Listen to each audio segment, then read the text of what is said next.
हम उन सभी माताओं को प्रणाम करते हैं जिनके अंदर एक नन्ही सी जान आकार ले रही है। शरीर छोटा है पर धड़कन लगातार तेज चल रही है। आज की कथा यह प्रेरणा देती है कि एक स्त्री तमाम संघर्षों के बाद भी अपने पुत्र के लालन पालन से राम जैसा वीर योद्धा बना सकती है। नमस्कार दोस्तों, मैं Savita Mishra, parenting and student coach. मैं लगातार पेरेंट्स एंड स्टूडेंट पर काम कर रही हूँ, तो मैंने सोचा क्यों ना हम बच्चों की जड़ों पर काम करें, जहाँ उनका असली निर्माण होता है, और वह है माँ का गर्भ। गर्भ में बच्चा सिर्फ शरीर से नहीं, माँ के विचारों, भावनाओं और संस्कार से बनता है।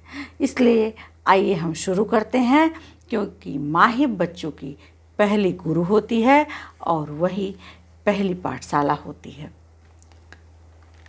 मिथिला की धरती ने सीता माता का जन्म दिया। राजा जनक ने खेत की जुताई के समय उन्हें पाया, इसलिए वह जनक नंदिनी कही गई।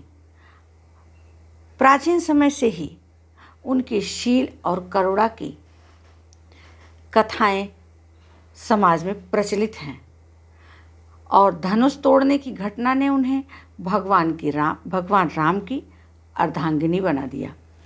राम सीता का विवाह दो व्यक्तियों का मिलन नहीं था, बल्कि धर्म और मर्यादा का संगम था। लेकिन माँ का जीवन सरल नहीं था।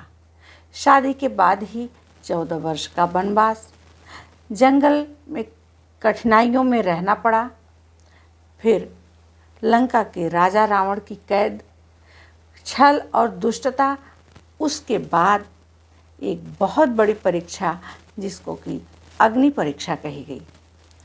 सीता हर बार कठिनाई का सामना किया, लेकिन उनका धैर्य कभी नहीं टूटा। वनवास के बाद अयोध्या में जब राम का राज्याभिषेक हुआ तो लगा कि जीवन सुखी हो जाएगा, लेकिन लोकाचार में कुछ शब्दों की वजह से भगवान राम को माता सीता का त्याग करना पड़ा। माता उस समय गर्भवती थी। सोचिए, एक स्त्री जो संतान को गर्भ में धारण कर रही हो, उसे वन में छोड़ दिया गया हो, कितना बड़ा दुख है। माता सीता हार नहीं मानी। उन्होंने उस पीड़ा को तपस्या बना दिया। उन्होंने उस दुख को गर्भ संस्कार की शक्ति बना दिया। यही उनके गर्भ संस्कार के जीवन पर बहुत बड़ा चमत्कार था। अकेले के जीवन पर दुखों का पहाड़, लेकिन अपने शिशु को लगातार दिव्य संस्कार दिए, जिससे वह एक योद्धा ही नहीं, बल्कि धर्म और मर्यादा के वाहक बने।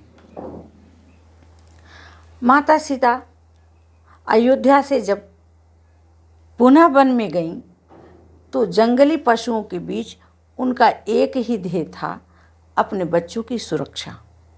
और इस तरह से जंगली जानवरों से बचते हुए माता सीता आदि कवि ऋषि वाल्मीकि के आश्रम तक पहुंची। और जब वाल्मीकि जी ने देखा कि सीता अकेली हैं और गर्भवती हैं, तो उन्होंने उन्हें आश्रम में स्थान दिया। आश्रम का वातावरण शांत तथा तपस्या और ज्ञान से भरा। प्रत्येक दिन ऋषि मुनि वेदों का पाठ करते थे। नदी के तट पर साधक ध्यान करते। पक्षियों का चहचहाट वातावरण को पवित्र बनाती। इसी वातावरण में माता सीता ने लव कुश को पाला। एक दिन ऋषि वाल्मीकि ने सीता से कहा, हे जनक नंदिनी, गर्भ में पल रहा शिशु केवल तुम्हारे शरीर से ही पोषित नहीं होता, हर विचार और भावना उसके मन पर अंकित हो जाती है। इसलिए हे पुत्री, क्रोध मत करना, दुखों को धैर्य में बदलो। हर क्षण आनंद के भाव को अपने हृदय में धारण करो। माता सीता ने पूछा, गुरुदेव, जब हृदय पीड़ा से भरा हो तो आनंद कहाँ से लाऊं? वाल्मीकि जी बोले और मुस्कुराए, हे सीता, आनंद, खुशी परिस्थितियों से नहीं आती, वह अंदर के ज्ञान से आता है। राम से जो आपका संबंध है वह शाश्वत है। उनसे दूर रहकर तुम उनके प्रेम और मर्यादा को स्मरण करो। तुम्हारे शिशु उसी से संस्कार पाएगा। उन्होंने कहा कि हे गुरुदेव, सबसे बड़ी शक्ति कौन सी है? ऋषि ने कहा, सत्य। सत्य हर परिस्थिति में दीपक की तरह चमकता है। यह बातें सीता के हृदय में गूंजती रही और उन्होंने यह संकल्प लिया कि उनके शिशु सदैव सत्यप्रिय होंगे। वाल्मीकि ने बताया, देखो, यह नदी शांत बहती है, कभी प्रचंड, पर अंततः वह सागर से ही मिलती है। ऐसे ही जीवन की परिस्थितियां बदलती रहती हैं, कभी उतार, कभी चढ़ाव, कभी दुख, कभी सुख। अंततः हमें शांति में ही मिल जाना है। यह सब बातें सीता ने जीवन में अपनाया और बच्चों को संस्कार मिला। वाल्मीकि बोले, केवल भक्ति करने से ही जीवन नहीं चलता और केवल कर्म करने से भी संतुलन नहीं बनता। जीवन में कर्म और भक्ति का समन्वय होना चाहिए। सीता ने अपने जीवन में उतारा।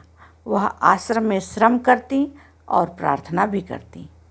माँ सीता अपने गर्भस्थ शिशु को थोड़ा थोड़ा संस्कार देती, मन ही मन आशीर्वाद देती और सुबह उठकर वह अपने शिशु से बोलती, मेरे बच्चे, तुम धर्मनिष्ठ बनो, तुम सत्यवादी बनो, तुम राम के समान मर्यादा को अपनाओ और हर कार्य में शुभ सोचना। हर रात उन अयोध्यावासियों को जिन्होंने उन्हें ताने दिए थे वह सोचती, पर उन्हें शांति और करुणा से वह क्षमा कर देती। अब माँ सीता अपने भोजन को भी हमेशा सादा रखती, क्योंकि उसी भोजन से शिशु को पोषण मिलता था। वह भोजन करने से पहले अपने शिशु से कहती, वह बातें बहुत धीरे धीरे करती थी, छोटी छोटी बातें। जैसे उन्होंने एक दिन कहा, आज मैं जो भोजन ले रही हूँ उससे तुम्हें रक्त, रस, मांस, मेद, अस्थियाँ मिलेगी। फिर वह कहती कि आज मैं नदी तक गई थी, वहाँ बहुत शांति थी, मुझे लगा कि तू भी मेरे साथ वहाँ बैठा है। कभी कहती, आज दोपहर को थकान थी, लेकिन तेरी ऊर्जा भीतर से आ गई। यह उनका दिखावा नहीं था, यह मौन प्रेम था जो हर माँ गर्भस्थ शिशु से साझा करती है। वाल्मीकि आश्रम सीता के गर्भ संस्कार का हिस्सा बन गया था। कभी दूर से आती वेद ध्वनियाँ, कभी सुंदर वातावरण, इन सब का शिशु के चित्त पर एक वातावरण गढ़ रहे थे। वहाँ पर धर्म, शांति, नीति, त्याग प्राकृतिक रूप से आत्मा में उतर रहे थे। सीता को अब समझ में आने लगा था कि गर्भ में शिक्षा बोलने से नहीं, जीने से दी जाती है।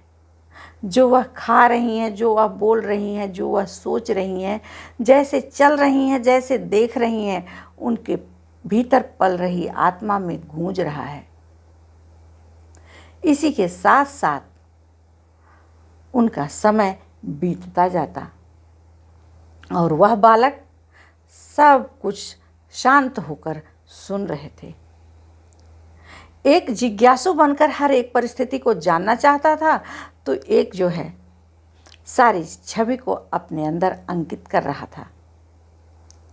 वह अपने शिशु को ध्वनि भी सुनाती थी, जैसे जंगल में ऋषि की कुटी में पक्षियों की चहचहाट, मंत्रों की गूंज, हवा की सरसराहट। उन्हें पता था कि जो मैं बोलूँगी वह आत्मा की भाषा बन जाएगी।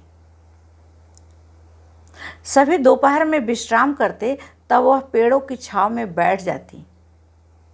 धीरे धीरे भगवान राम की स्मृतियाँ दोहराती, लेकिन धीरे धीरे वह स्मृतियाँ दुख की नहीं होती थीं, बल्कि वह राम के गुणों को याद करती थी कि तेरे पिता संयमी थे, मर्यादित थे, वह कभी क्रोध नहीं करते थे, उनका निर्णय धर्म पर आधारित होता था। वह जानती थी कि शब्दों से ज़्यादा भावना गर्भ तक पहुंच रही है। इसी से वह शांत रहती थी, मर्यादित रहती थी।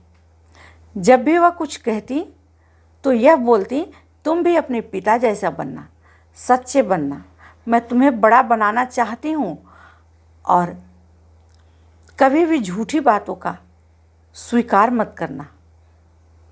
और वही बीज आगे चलकर लव कुश की महत्ता का आधार बना। जब वह यज्ञ का अश्व पकड़ते हैं तो वह वीरता से नहीं, बल्कि वह सीता माता के आंतरिक नैतिक बल से पकड़ते हैं। जैसे जैसे समय बीतता गया, उनके लिए चलना फिरना भारी था। बार बार नींद टूटती थी, भोजन की इच्छा भी कम हो गई थी, पर इन शारीरिक कठिनाइयों के बीच सीता का मन और स्थिर और गहरा होता चला गया। अब वह धैर्य का प्रतिरूप थी। अब सीता अपने दोनों हाथों से पेट सहलाती और बोलती। वह मन ही मन कहती कि अब तुम्हारे आने का समय निकट है, मैं तुम्हें लाने के लिए इस संसार में तैयार हूँ। वह जानती थी कि प्रसव कोई सरल क्रिया नहीं है, लेकिन वह शांत मन से उत्साहित होकर के बिना किसी को कुछ अपशब्द बोले ही इस संसार में अपने शिशु को लाने का प्रयास कर रही थी। और ऐसे में उनके 2 होनहार शिशु पैदा हुए, लव और कुश। हमारी कहानी से अगर आपको प्रेरणा मिलती है तो हमारे चैनल को सब्सक्राइब करिए, लाइक करिए, शेयर करिए, और कमेंट बॉक्स के माध्यम से हम तक ज़रूर बताइए कि हमारी यह कहानी आपको कैसी लगी। धन्यवाद, नमस्कार।